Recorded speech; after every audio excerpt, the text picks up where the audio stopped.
Hi everyone, my name is Esteban Monroy, and I am in group 6 with Ivan and Eric, and our topic is on cardinality.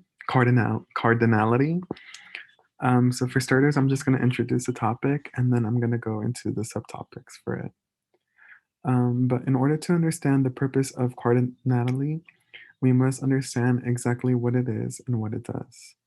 We will start off by talking about the different ways we can use cardinality in math. For starters, we need to define what cardinality is. We need to talk about cardinality of a set, which is basically the size of the set. The cardinality of a set is denoted by um, A, as we have it here on the slides. It looks like the absolute value. Cardinality is a pretty complex idea because we have to talk about the cardinality for finite sets and the cardinality of infinite sets.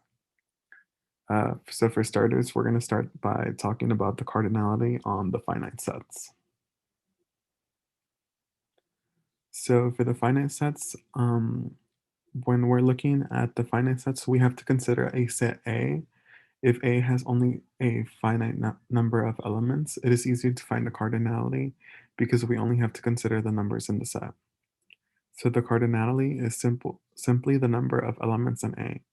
So as you can see here in the example, we have if A is equal to 1, 2, 3, 4, 5, 6, 7, 8, 9, then the cardinality of A is equal to 9 because there's only 9 elements in A. So it is equal to 9 because we only have to look at the numbers in the set A, therefore the cardinality of A is 9. So one important thing that we have to make note of before we start talking about the cardinality of infinite sets, we have to talk about important rules for two finite sets A and B. Two finite sets are considered to be of the same size if they have equal numbers of elements. To formulate cons to formulate concept of size, we should declare two finite sets A and B to have the same cardinality if and only if there exists a bijection. For finite sets, these two definitions are equivalent. A bijection will exist between A and B only when elements of A can be paired one-to-one with elements of B, which is necessarily requires A and B to have the same number of elements. Also, we have the rule called the inclusion-exclusion principle.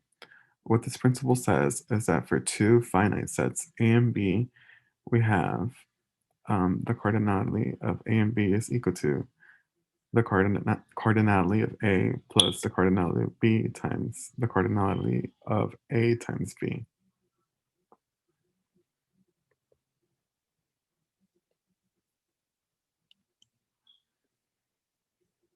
Oops. So now I'm going to start talking about infinite sets. So infinite sets are a little bit more complicated because these are sets that are never ending and we have to carefully look at everything given. Before we even start looking at the cardinality of the infinite sets, we have to determine between the two types of infinite sets and see where one type is significantly larger than the other. So as we can see, infinite sets are going to be a little bit more complicated than the finite sets because in the finite sets, there's only a certain amount of numbers in in the set. But when it's infinitely, there's an infinite amount.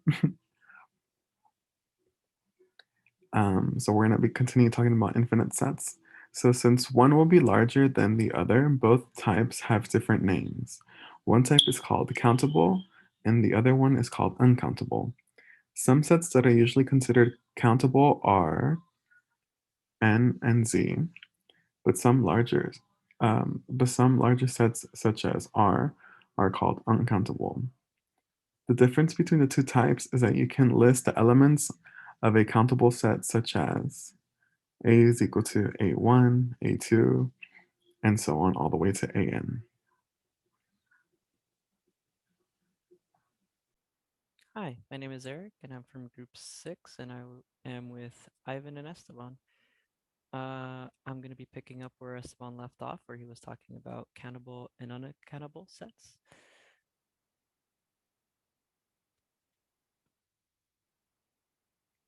I'm going to be talking about how you cannot list the elements in an unaccountable set.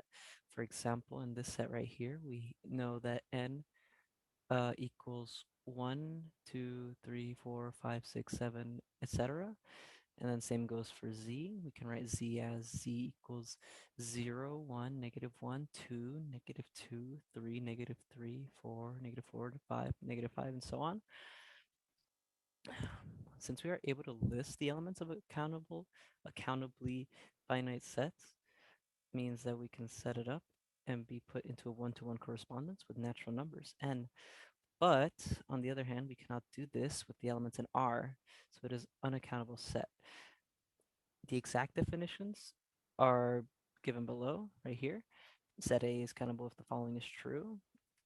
The cardinality of A is less to infinity. If this is true, then it is a finite set.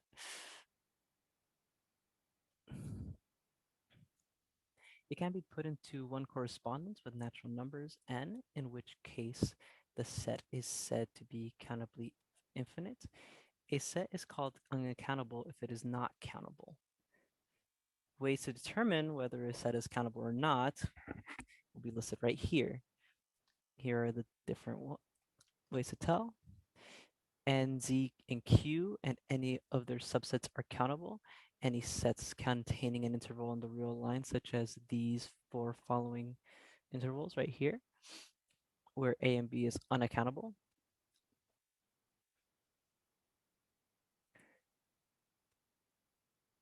When looking at the cardinality of infinite sets, we cannot speak about the number of elements in it, but instead we can try to match the elements from two infinite sets, A and B, one by one.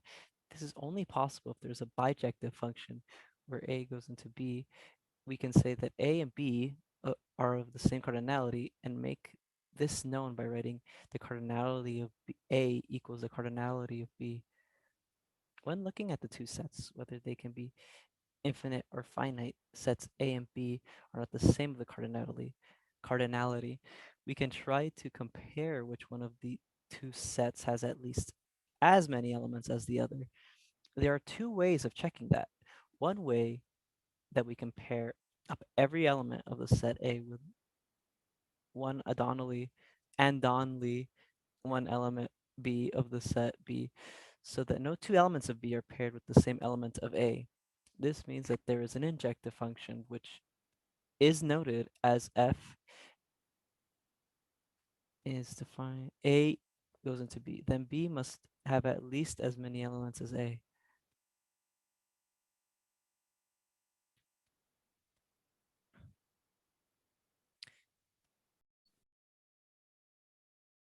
So in this section, we're going to talk about surjections. The definition is let f go from A to B be a function of the set A to the set B. The function f is called a surjection provided that the range of f equals the codomain of f. This implies that for every y in B, there exists an x element in A, such that f of x equals y. When f is surjective, we would also say f is an onto function. This is a proof of surjection by definition. And we use the example f of x equals mx plus b, where m cannot equal 0. And so what we do to begin the proof, we take any y element in R, and we want to show that there exists an x element in R. That involves doing a little bit of algebra. So m times x plus b equals y. We subtract b to the other side, and then we divide by m to isolate x. And then we get x equals y minus b over m. This is the reason why m cannot equal 0. And y minus b over m is a real number. So it is an element of R, which implies that X is also an element of R. So now if we take this value of X and plug it into the function, we get f of y minus b over m equals m times y minus b over m plus b, where the two m's cancel out. And we get y minus b plus b, where negative b and positive b cancel out, and we get just y, which proves the surjection.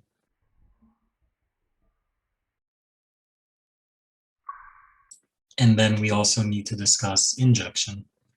So the definition for injection is you let f a to b be a function of the set A to the set B. The function f is called a surjection, provided that for all x sub 1 and x sub 2 elements in A, if x sub 1 cannot equal x sub 2, then f of x sub 1 cannot equal f of x sub 2. When f is injective, we would also call it a one-to-one function. And here is another proof of injection by definition. So we have the function, the interval 0 to infinity to r, defined by f of x equals x squared. So to start the proof, we suppose that f of a equals f of b for any arbitrary a and b elements of the interval 0 to infinity. And what we want to show is that a equals b. So we take our function. If f of x equals x squared, that implies that f of a equals a squared and f of b equals b squared, and the two are equal to each other. So the square root of a squared equals the square root of b squared, which gives us the absolute value of a equals the absolute value of b, which fits with the interval. So a and b elements of the interval 0 to infinity, that implies that a equals b. Since a and b were arbitrary, this implies that any a and b element in the interval 0 and 0 and infinity would work, which concludes the proof that f in this case is injective.